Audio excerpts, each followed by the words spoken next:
Hey there, fellow creators. Ben here from Cinder Studios, and I'm going to forego putting in a teaser or an intro for this video because I want to talk about something kind of serious here. So, last Saturday, I was watching a video from a guy named Kyle Hill. It was a new video. It showed up in my suggestions because I'm not subscribed to the channel, but I've seen his videos from time to time. He's a really good creator, pretty popular.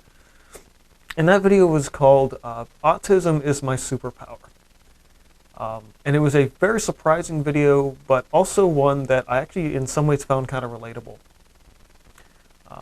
Because a lot of stuff that he was talking about with having, for him it was Asperger's on the autism spectrum, is some of the similar struggles, but in a different way, that I have in having ADHD.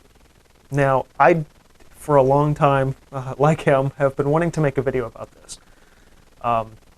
I've never been sure when until watching his, and I was like, okay, I think now is a good time for me, because after watching his experience, I kind of got on a little bit of a YouTube side tangent and went to a channel that I've seen a few videos of before, but started to do a deep dive on, and it's a channel called How to ADHD. And it's really good. I'll link a couple of videos if you're not familiar with ADHD as a whole, or just kind of you probably have heard of it, but you probably don't really know what it actually is. And I found that even throughout the course of my own life and hearing about it, I never really thought I had it until a few key events in my life kind of was like, hey, yeah, you do. Because I think in a different way that sort of the average brain doesn't. And in recent years, I've kind of come to terms with that a little bit more for myself.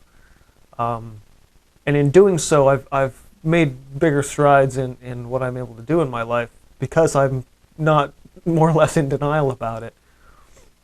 So I'm making this video now while this stuff is still fresh in my mind, because this is everything I'm going to be talking about here is stuff I've been thinking about over the past couple of days. It's a couple of days for me, it's about a week from the last video that went up.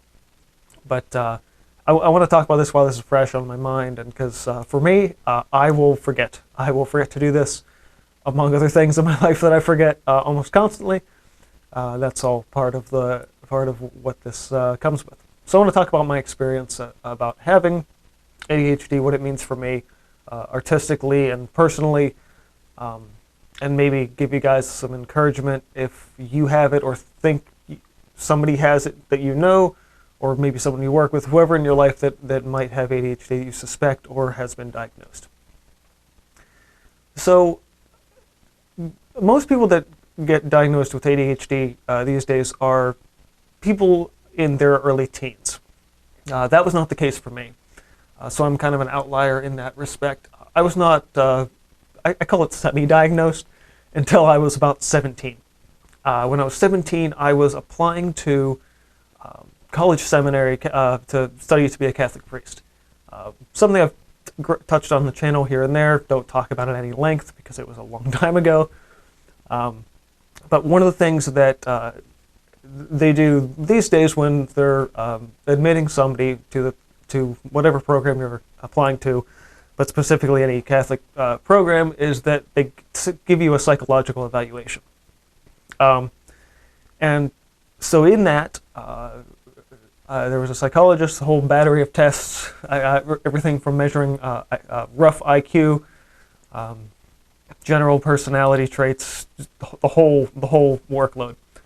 And in his report back, which I got like 4, 5, 6 months later, was the line, possible ADD, ADHD. And my response to that was, geez, I could have told you that. But it was the first time it had kind of been validated for me. And I'll mention this later too, but reflecting back on it, it makes more sense now than it did then. Because there's a lot of things in my life that made me feel inferior that I didn't realize then was the ADHD. It just wasn't diagnosed at the time, so myself and my family wouldn't have known to realize that was something that could have been rectified. So throughout college and the time there short after, I was always kind of in that sense of like, well, do you have ADHD? I'm like, maybe, and it was always a maybe. A friend of mine from those seminary days had a more severe case of it and was medicated for it. And what I remember about him is that when he took tests in class, so the big exam, final exam, midterm exams, whatever, he had a special provision where he would sit at a desk in the corner of the room and face the wall. Because for him, any little distraction would mean that the test wouldn't get done, or it would not be able to perform to the best of his ability because of it. And my thought was like, well, I'm definitely not that bad. I might have a little mild something, but it's not that.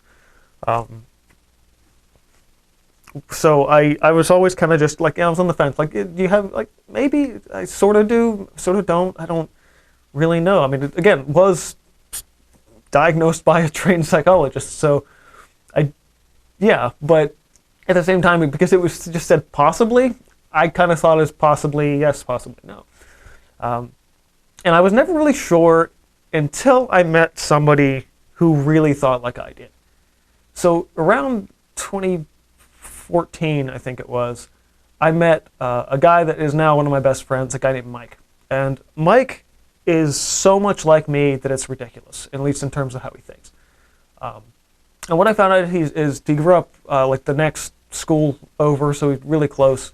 He's a couple years older than me, but what was different between the two of us is that he was diagnosed early and then medicated for it. And I won't tell his story because that's for him to tell, but what I learned from him was that the way you think isn't, whether you were medicated for it or not, it's like you're not alone in that, but it is, most people don't really get it. And when I get together with him and we hang out, we'll have these long, ridiculous, weird conversations that change the subject every 2-3 minutes. They're just constant because our minds are all over the place. But we can do that for each other, and we're not mad at each other for doing it. I have other friends where I'll do that, and they're like, "Stop it!" And I'm like, I can't. That's just what my mind does. And I've said this over the past few years. I just started saying to people, I'm like, I'm sorry, my mind just does that. And lately I've been thinking, like, should I really be saying that? Is that a good thing to be saying? Because it might sound really kind of hollow and doesn't mean anything. Like I don't care enough or something. But I've, again, since watching some of the stuff from the How to ADHD channel, I've come to realize like that actually makes more sense to say. Because I'm not strictly trying to be insensitive. I don't know most of the time. It just, my brain does it, and I can't catch it because it's just how I've been raised to think, or rather have grown up thinking that way.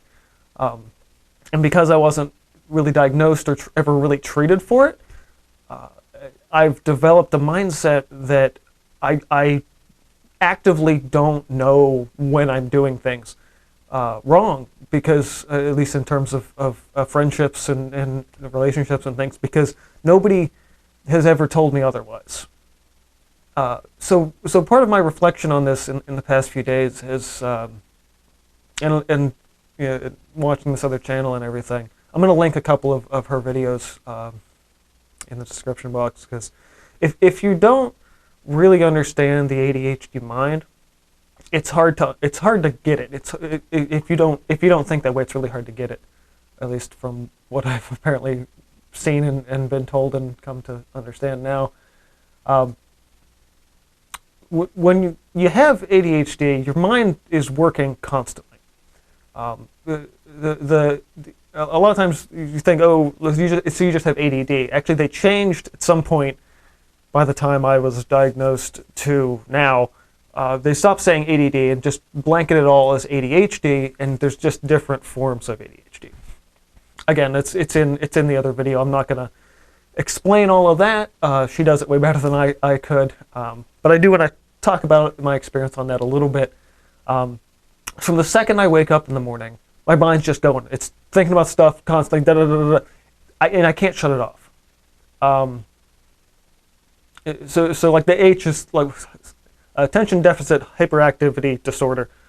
With the exception of attention, the other three words in that don't belong in the condition because they don't really explain it well. It's not a deficit of attention. It's just our focus. Focus for me is all over the place, and I forget stuff because of it almost constantly.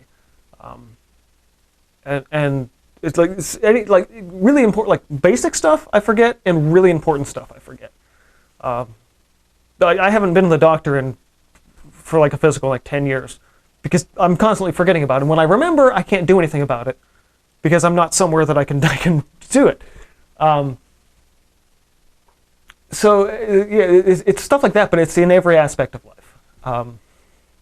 And some people will say, well, everyone's a little bit like that sometimes. Yeah, but I'm like that all the time. And it's I'm trying to think of the best way I can describe this without just ripping something off from the other video. It's like you're constantly in, see, like the fight or flight mode.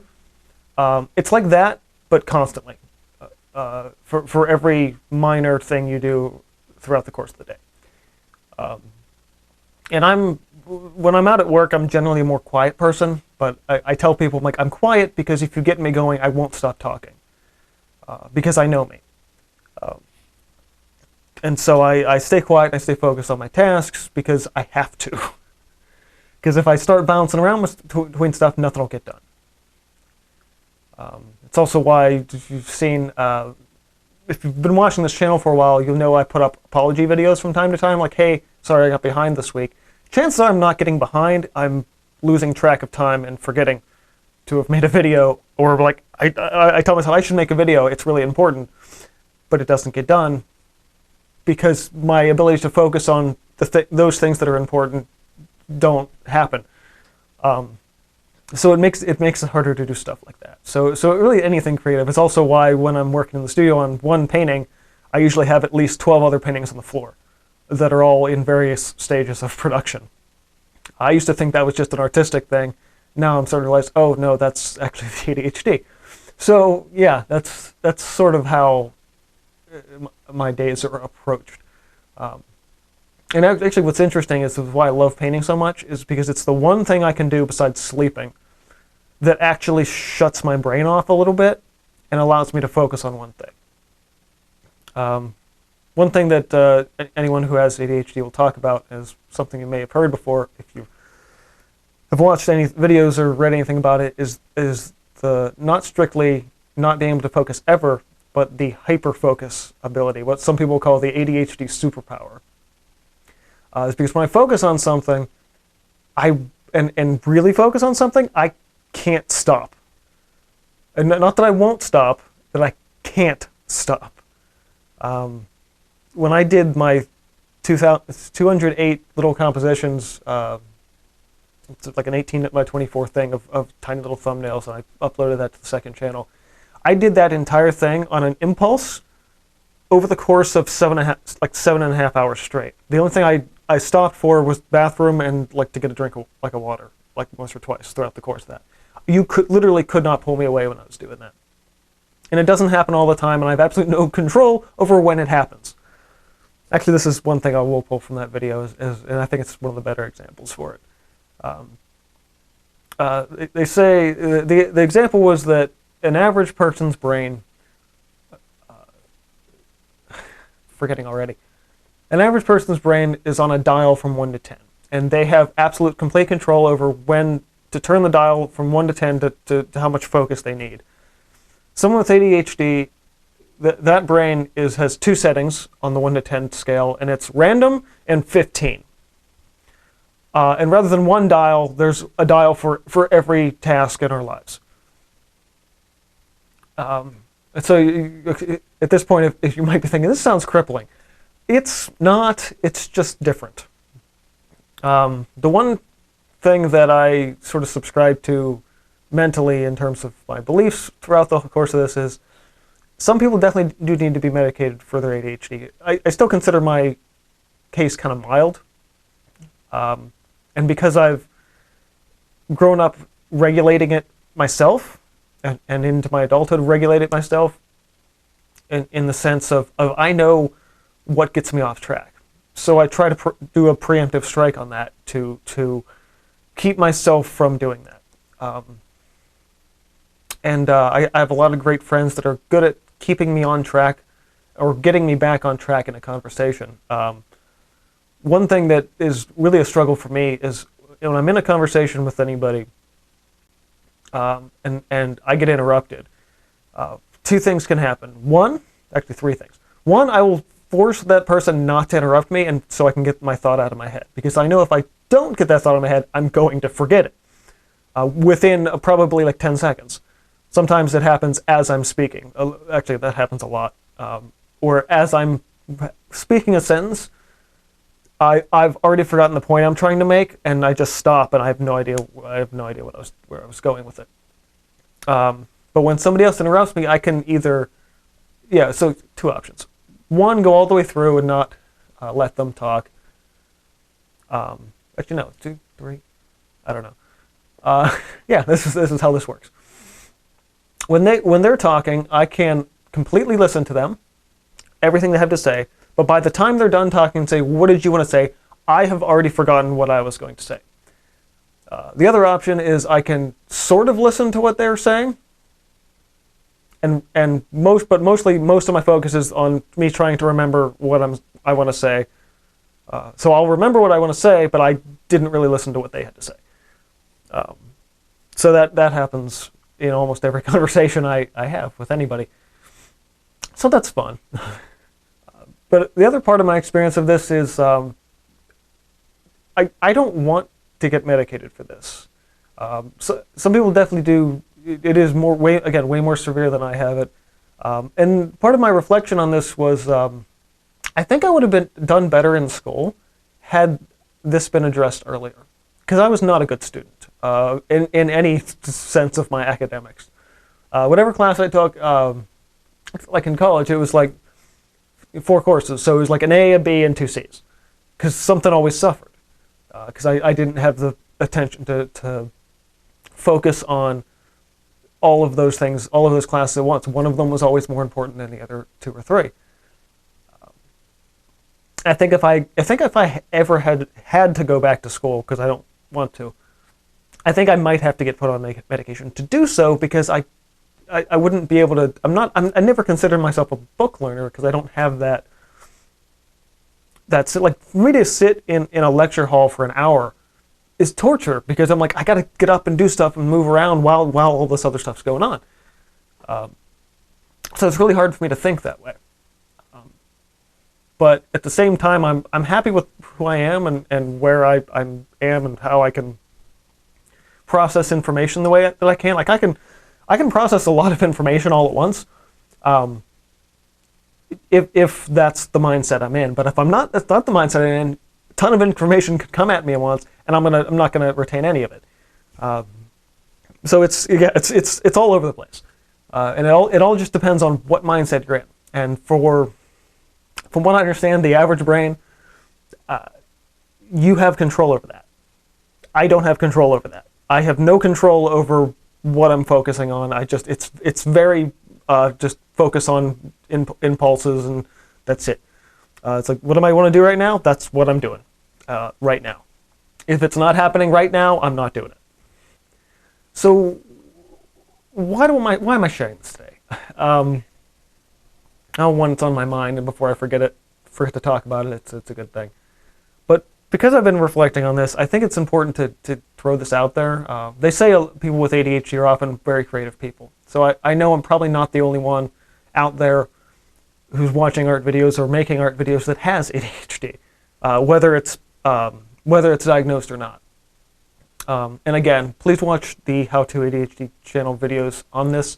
If you think you might have it or think you might know somebody who has it, it's really a good way to gauge it for yourself and know whether or not You need to perhaps talk to a doctor and see if you can actually get a real diagnosis, rather than just being kind of maybe about it.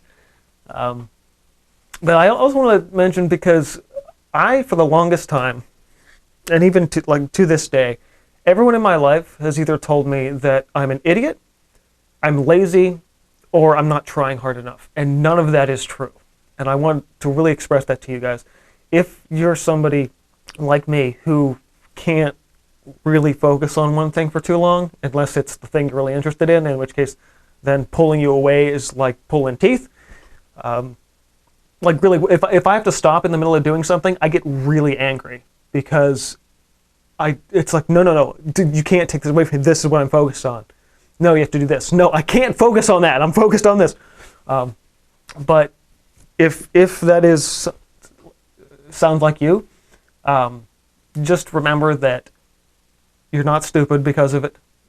You're not lazy because of it. And I know that it's like, you are trying.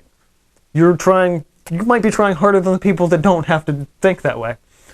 And this is actually really hard for me to say out loud and to tell myself, because that's who I became growing up, because that's all I've ever heard from parents to peers to teachers to mentors of mine. It's always like, you're not trying hard enough, you're not doing this, and it makes you feel like you're the problem, and you're not the problem. It's what's here.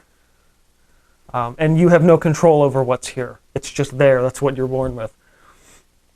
So it's not your fault. If you're getting behind, if you're forgetting, it's not your fault.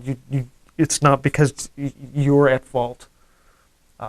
It's just how your brain is wired, and we're not the problem, and they're not the problem for telling us that. But it should be noted that if you don't know that about certain people, it's quit telling us that it's our fault. Because we're trying, and it's hard. It really is. And not everyone is medicated, not everyone is diagnosed, and so they don't know that it's them. And the worst part is, especially for me, I believed it. It's really hard for me right now to stop believing that I'm not lazy. And